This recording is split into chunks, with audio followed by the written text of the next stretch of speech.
करी जा रही है, नफरत जो फैलाई जा रही है, देश का माहौल खराब करने की जो कोशिश की जा रही है, यही डबल इंजन की सरकार लगातार ये काम कर रही है। आरएसएस इसमें शामिल है, विश्व हिंदू परिषद इसमें शामिल है और बजरंग दल शामिल है इसमें, और साथ में भारतीय जनता पार्टी।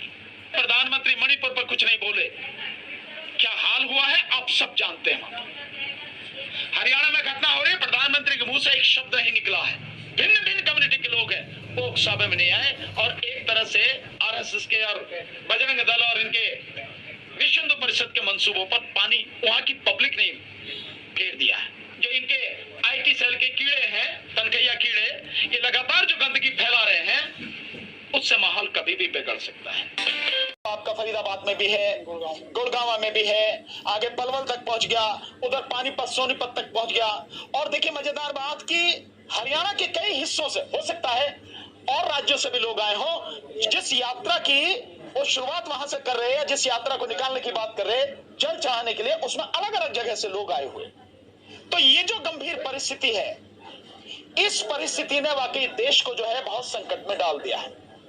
और आप तीनों राज्य देखेंगे, मणिपुर हो तो, उत्तर प्रदेश हो तो, हरियाणा हो तो, तीनों राज्यों में राज्य सरकार है भाजपा की और केंद्र में है ही सरकार। तो जहां भी ये सब कुछ हो रहा है, हिंसा जो फैलाई जा रही है, मारकाट जो करी जा रही है, नफरत जो फैलाई जा रही है, देश का माहौल खराब करने की जो कोशिश की जा रही है, यही डबल इंजन की सरकार लगातार ये काम कर रही है।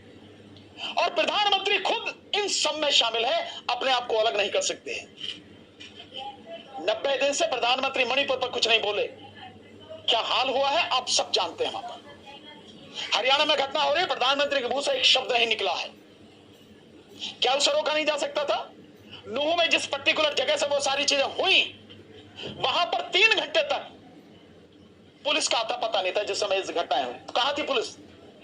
कौन था पुलिस को रोकने वाला? क्या पुलिस अपने आप वहां से गायब हो गई, या ऊपर से कोई आदेश था कि भी कुछ होने दो, कुछ करना नहीं? और जो सवाल सामने आ रहे हैं, खुद बीजेपी के सांसद, विधायक और मंत्री ये सवाल उठा रहे हैं कि आप शोभा यात्रा लेके जा रहे हैं, उसमें हथियारों का क्या काम है? और हथियार भी अत्याधुनिक हथियार है, रिवॉल्वर है, पिस्टल है, राइफल्स है, साथ में तलवार तो आम ही हो गई उनके लिए। ये कैसी शोभा यात्रा है? तो ये जानबूझकर इस देश का माहौल खराब करने के लिए केंद्र सरकार द्वारा, मोदी सरकार द्वारा और राज्यों में भिन्न भिन्न जो बीजेपी की सरकारें हैं, उनके द्वारा प्री प्लान ये सब कुछ किया जा रहा है। और ऐसा लगता है कि जो सतपाल मलिक जी, जो पूर्व गवर्नर हैं, वो जो बात कर रहे हैं, लगता है इन सब घटनाओं को देख के उनकी बात, एक एक बात उनकी सही साबित होगी। जैसे जैसे चुनाव, केंद्र का लोकसभा का चुनाव पास में आता जा रहा है, और उससे पहले आप जानते हैं 4 राज्यों के चुनाव होने हैं, राजस्थान, मध्य प्रदेश, छत्तीसगढ़ और तेलंगाना। उनके चुनाव तो नवंबर दिसंबर में ही होने हैं, और फिर उसके बाद में जो है अप्रैल मई में चुनाव होना है लोकसभा का। तो ये जो सारी चीजें हो रही हैं, उस देखते देखते हर जगह ये माहौल हो रहा है।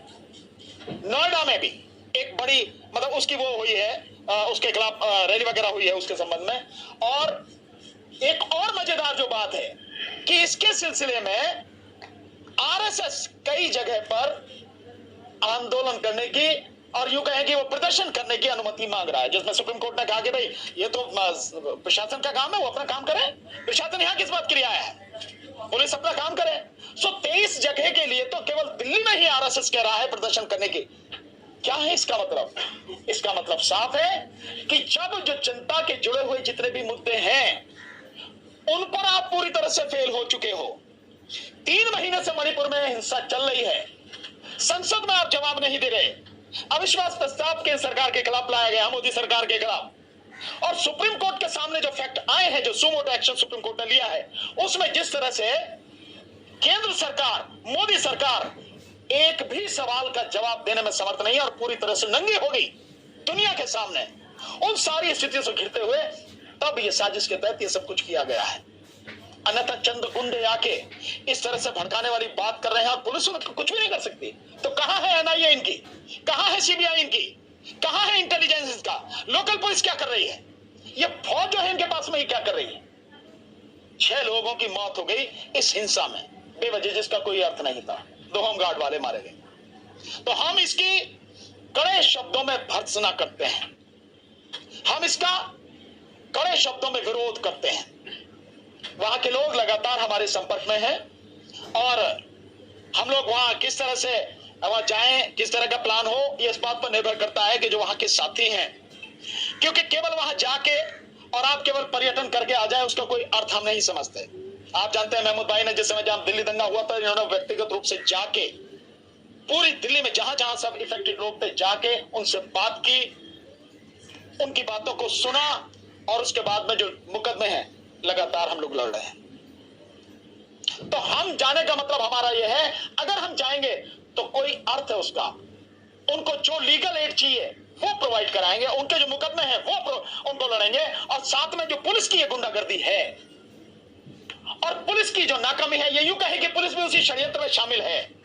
और जिस तरह से अब गांव-गांव जाके घर-घर से लड़कों को उठा रही है, नौजवान बच्चों को उठा रही है पुलिस, ये सारा सब कुछ रुके, पुलिस की तानाशाही गुंडागर्दी रुके, तो जाएंगे हम लोग वहां से। जब लोग सारी चीजों को समझ के हम लोगों से अप्रोच कर रहे हैं, बात हमारी मानेंगे, देन उसके बाद हम लोग भी वहां पर जाएंगे।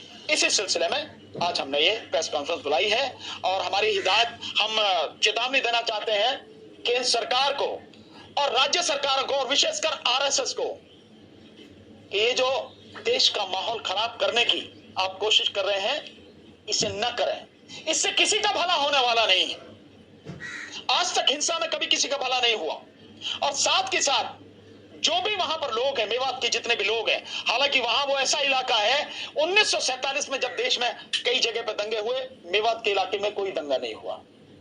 और 1992 में भी जब बाबरी मस्जिद के बाद में कई जगह वारदातें हुई, वहां तब भी कुछ नहीं हुआ।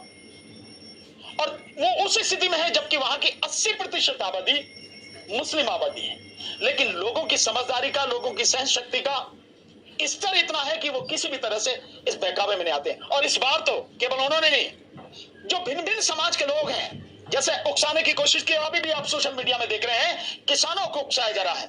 मोनू मानेसर के नाम के साथ में यादव लगा के उसको कहा जा रहा है कि मोनू यादव मानेसर, मोनू मानेसर यादव करके, मतलब इस तरह से उकसाने की कार्रवाई की जा रही है। बावजूद उसके किसान, वहां के जो लोग हैं, भिन्न भिन्न कम्युनिटी के लोग हैं, वो उकसावे में नहीं आए और एक तरह से आरएसएस के और बजरंग दल और इनके विश्व हिंदू परिषद के मंसूबों पर पानी वहां की पब्लिक ने फेर दिया है।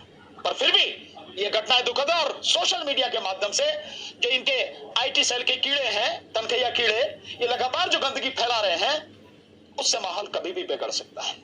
हम इस सब की भर्त्सना करते हैं और उन लोगों से हम अपील करते हैं, वहां के मेवात के लोगों